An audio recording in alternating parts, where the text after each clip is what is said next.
In this world, healers have been recognized for their exceptional abilities and are often given positions of power as a result. There is even a royal academy dedicated to training the nation's best healers.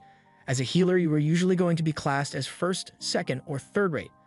But then we have Xenos, who doesn't even have a license to use healing magic. However, that hasn't stopped him from helping people whenever he can. So he opened a small office on the edge of the kingdom so he can treat the people who need his help. Once he is done healing the man who came to his office, the man thanks him, but he doesn't have much to pay Xenos with, so he offers him all the money in his pocket.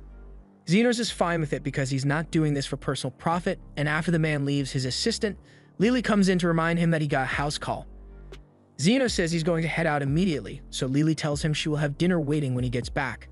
A few hours later, Xenos is done with his house call and is on his way back home, but while he's walking down the street, he notices a wolf girl who looks like she's in terrible pain. Just then, a noble catches up with the girl and starts yelling at her. He asks where she has been, so the girl tries to explain that her stomach was hurting really badly, so she tried going to the hospital, but they wouldn't treat her because she didn't have any money. The noble looks at her like she's stupid, and a stomach ache isn't enough to warrant a trip to the hospital, especially not for a slave like her with no health insurance. He then drags her off and says she should get back to work immediately. The noble takes the girl to a cemetery and throws her to the ground, causing her to smash her head on a tombstone. He really must not care about her health because an injury like that is enough to kill a person. Plus, after the girl rolls over on the ground in pain, some scary black energy went into her, so I'd be very concerned. However, the noble has the observational skills of a blind man, so he thinks the girl is faking it and tells her to get back on her feet immediately.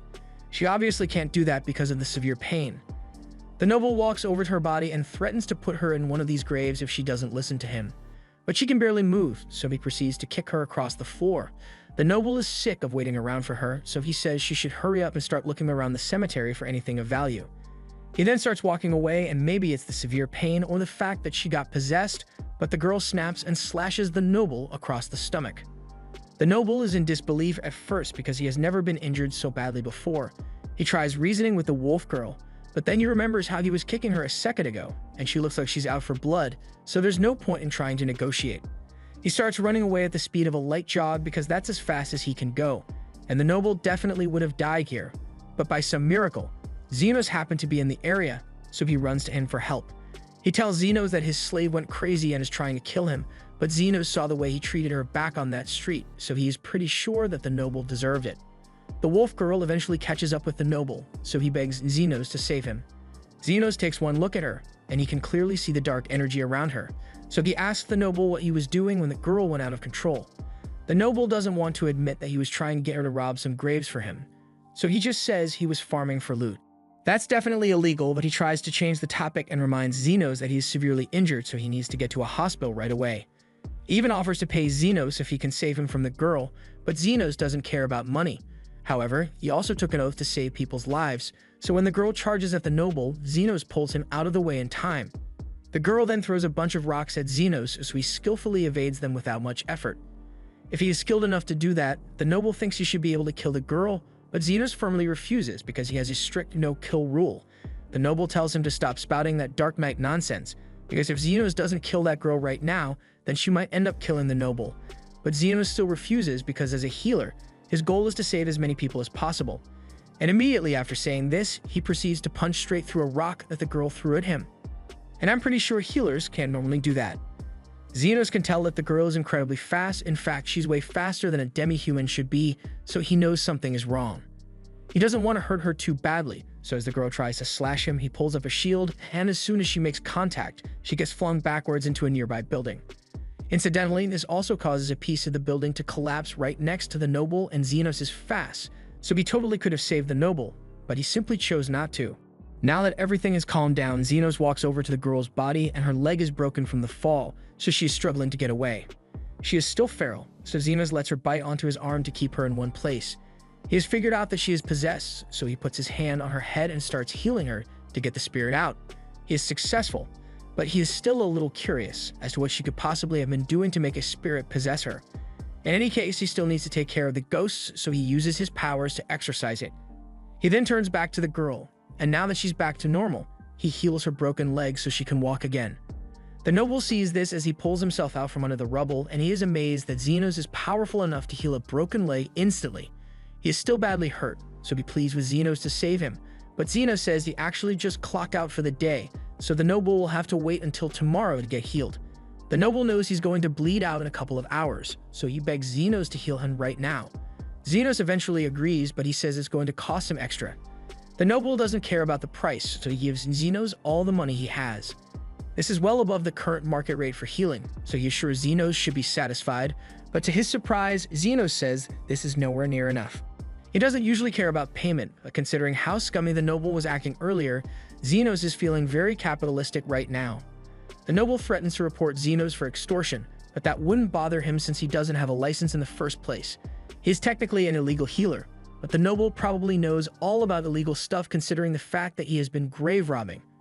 Anyway, Zenos is willing to make a deal, so he tells the noble that he is willing to accept alternative payment, so in addition to the gold, he wants to take the noble's slave.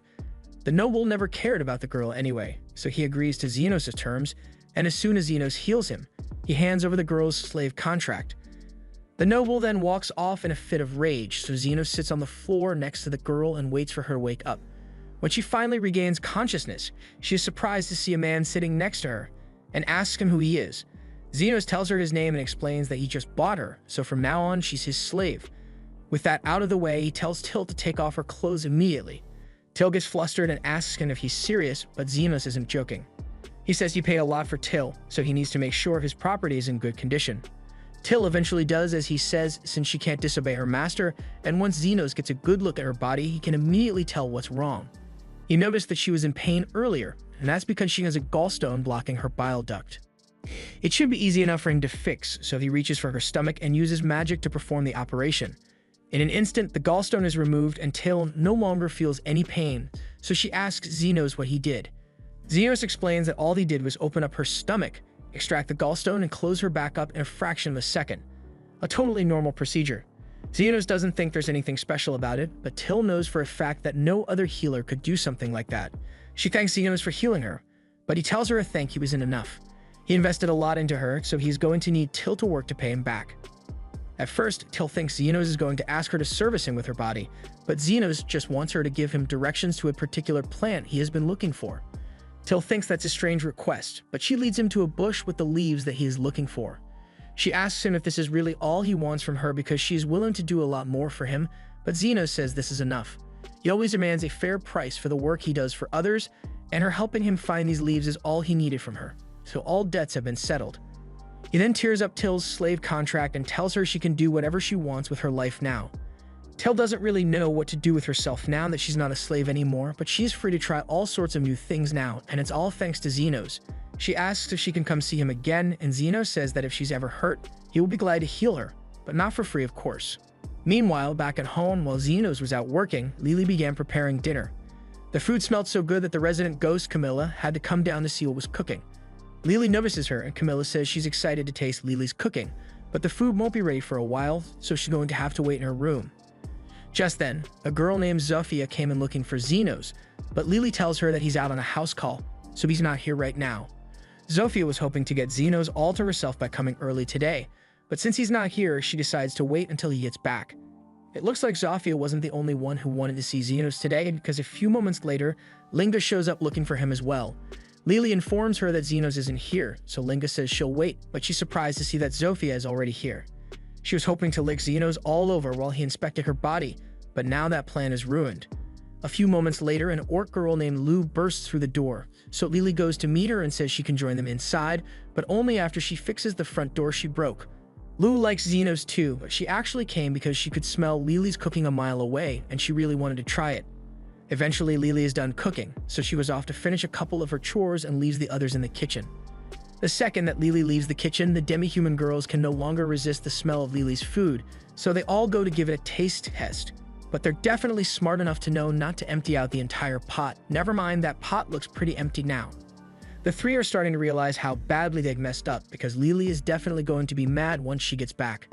A few moments later, Lily returns, and after seeing what has happened, she smiles at the girls and demands that they explain themselves. Later that night, Zenos finally returns home and Lily apologizes because dinner isn't ready like she had promised. There was a bit of a problem with the food, but she already found the solution.